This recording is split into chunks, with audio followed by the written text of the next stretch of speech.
আমরা আজকে দেখাচ্ছি যে আমাদের ক্রিয়েটিভ ব্লক ফিক্স এই ব্লক লেয়ার রিসিভ দিয়ে আমরা কিভাবে কাজ করব। এখানে অনেকগুলো ম্যাটেরিয়াল দেখা যাচ্ছে। এখানে একটা ইলেকট্রিকের মিক্সার মেশিন আছে, একটা ডাইস আছে এবং একটা কুন্নি আছে। এই কয়টা জিনিসই বেসিক্যালি লাগে।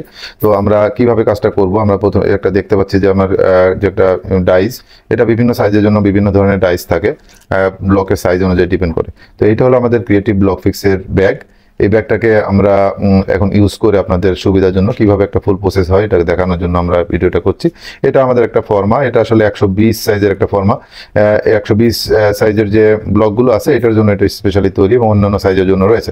তো এটা খুব সহজ হলো যে জাস্ট ব্লকের উপর বসিয়ে দেওয়া, এরপরে ম্যাটেরিয়ালটা ঢেলে টেনে চলে যাওয়া এবং যে চিরুনিগুলো দেখা যাচ্ছে কুন্নির মতো, এটা আমরা এখানে মিক্স করতেছি। আমরা প্যাডেল মিক্সার মেশিন দিয়ে আমরা মিক্স করে নিচ্ছি।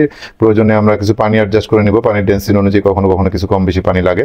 তো এইভাবে আমরা করে কিছুক্ষণ রেখে দিব, এরপর আমরা কাজ শুরু করবো। আমরা এখানে একটা কাজের ধরন দেখছি যে এটা এই আমাদের যে ফর্মা আছে, এই ফর্মাটা দিয়ে আমরা এখানে কাজ করেছি। এখানে জাস্ট আমাদের এখন কাজ হলো যে আমরা ব্লকটাকে সুন্দর করে জাস্ট করে বসিয়ে দেবো। আর বসিয়ে দেওয়ার পর যে মেটেরিয়ালগুলো বের হয়ে যায় আমরা চেষ্টা করবো মেটেরিয়ালগুলো সেভ করে নিতে।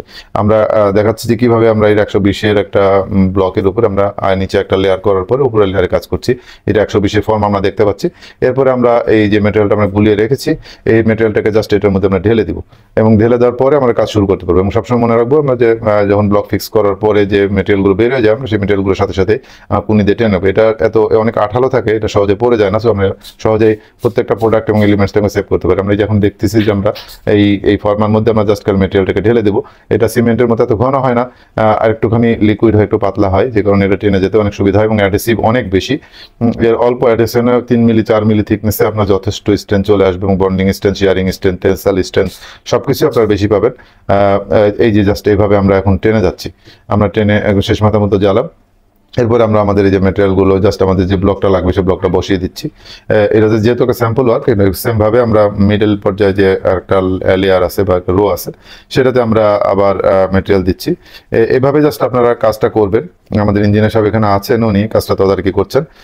তো এইভাবেই জাস্ট আমাদের কাজ হলো, জাস্ট আমরা খুব সহজ কাজ এবং খুব দ্রুত কাজ চলে যাওয়া যায়। একটা বড় লম্বা ওয়াল করার জন্য খুব অল্প সময় প্রয়োজন হয়, যেহেতু আমরা একটা ফর্মা ইউজ করতে যদি পারি আমার থিকনেস লেয়ার এগুলো করার জন্য সময় দিতে হয় না। আমরা এখানে যে